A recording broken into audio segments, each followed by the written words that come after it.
guys, welcome to today's episode of The Common Room. We are joined by two-piece band Birds Above. And I won't back down, won't run away. You do your part, I'll do the same. I won't back down, won't run away.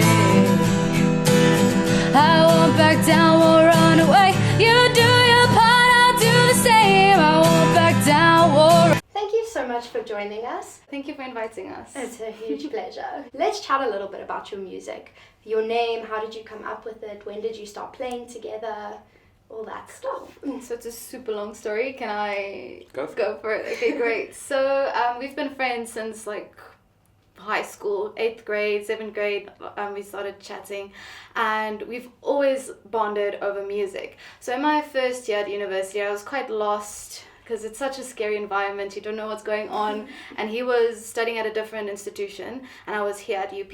And we had like a sleepover because I was like, oh, I'm so lonely, friend, help me, I'm so scared. So him and another friend came over and we usually just play games and stuff. And then we decided, hey, let's make some music. And it actually sounded so awesome and we had so much fun.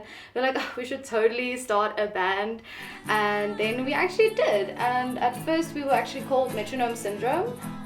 Yeah, and he works a lot with bands. So then eventually when we actually started to make more music, doing shows and stuff, he said, oh, it's a bit, it's a long name, it's not catchy enough. Yeah, so Birds Above, we thought of it because it represents basically birds when they are above the ground are free. And it's the same way that we are free to explore any kind of music genre we want to. So we don't only necessarily stick to one genre.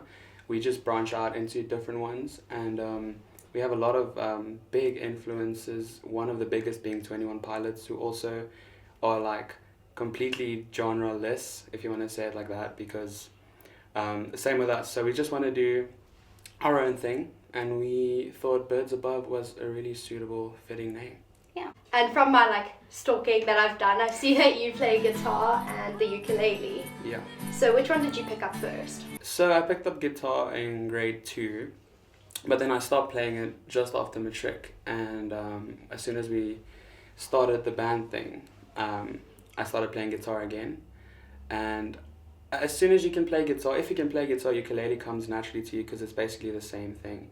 And once again, when 21 Pilots comes in, we had a big influence from them, and we wanted to do upbeat songs with pretty sad and emotional lyrics.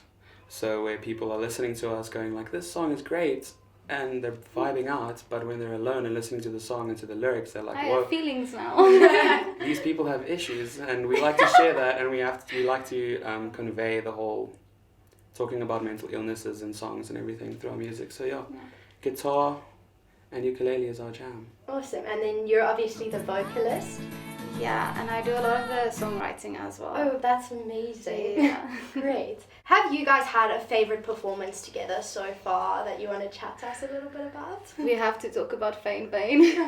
That was terrifyingly fun. So we got approached by the organizers of the Fein Vein festival, and they asked us if we wanted to go play at the festival, which was kind of nerve-wracking because it would have been our second live show ever. Yes, and so the first one was at Cafe Barcelona. Yeah, because I'm currently chairperson of Day House Luminous here at UP, and we usually have talent shows, and we perform at those tiny intimate talent shows. So it's way different than what we're used to. Yeah, it was interesting going from 10 people to around 1,200 people.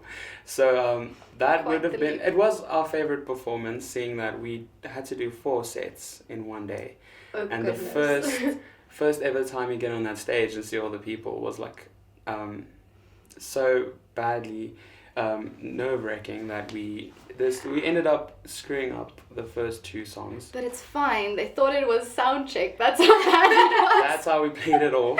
So we're like, it's sound check, guys. Don't worry about it. Because there were 2 stages. So then we started off at the main stage. Was that the main stage? And then we had to do 2 sets. So you play, go off, quickly drink some water, you run back on, you sing some more, and then right after that you run to the other stage and then you perform there twice as well. So it was so hectic, but when you get into it, it's so much fun. But the first 2 songs. We were just like looking at each other, but at least we're such close friends, we know each other. So when he sees I'm panicking, like, oh, I'm messing up the lyrics, I just sing whatever comes to mind, and he kind of just adjusts, and he's like, okay, I see what you're doing now. Yeah, that's a really important aspect to our band, is like we know each other inside and out. So it's cool to get those, you know, the hints when something's going wrong. So that was a good show. That was like throwing us in the deep end. And definitely. Like we the can't baby wait. bird being kicked out of the nest. Yes, hopefully So Fame more Bane birds. will have us back next year or something. That'd be great. If you guys could tell yourselves when you were beginning, like anything, like any kind of piece of advice, what would you say? More band practice. Yeah. Life gets busy. Or I would say you guys are gonna get busy. That doesn't mean that you should just stop making music though. So yeah, just keep to it. Just be patient until you both have the time to do the things that you want to do, and just be patient. And it's okay to try new things, because I think in the beginning especially we're like, oh, we need to find a niche. It needs to be this specific thing, which is difficult because the way we are just as people, as individuals, we're very fluid, and we're constantly having new aesthetics and new things we like, because we never stagnate as people. So then we try to like have the band in a certain way, but we're not like that as people. So I think in the beginning that really held us back a little, but now things are beginning to take off a little bit. Do you have any up and coming performances that we can check out anytime soon? Performances at the moment, no, but there are a few songs that we are busy recording and writing right now. So we're trying to bring out an EP. yes, so What else performances are we are looking at? like just out of the question for now, because we're using all the time we have free to just work on the. We have a tiny performance next weekend, but it's for like a friend's poetry reading, and she wants us to perform there. So it's like just like on a the download yeah, kind of a performance. yeah, Okay, just kind of great. focusing on making originals at the moment. And can we check you guys out on Instagram, Facebook? Definitely, please do. It's at Birds Above. It's birds_above on Instagram, and just Birds Above on Facebook. Cool, you can check that down in the link below. Thank you so much for coming, guys. It was lovely to have you. It was so much fun. Thank you again for the opportunity. This is just amazing. Huge pleasure. Thank you so much for watching, guys. Please be sure to like and subscribe, and tune in next week for another episode of The Common Room.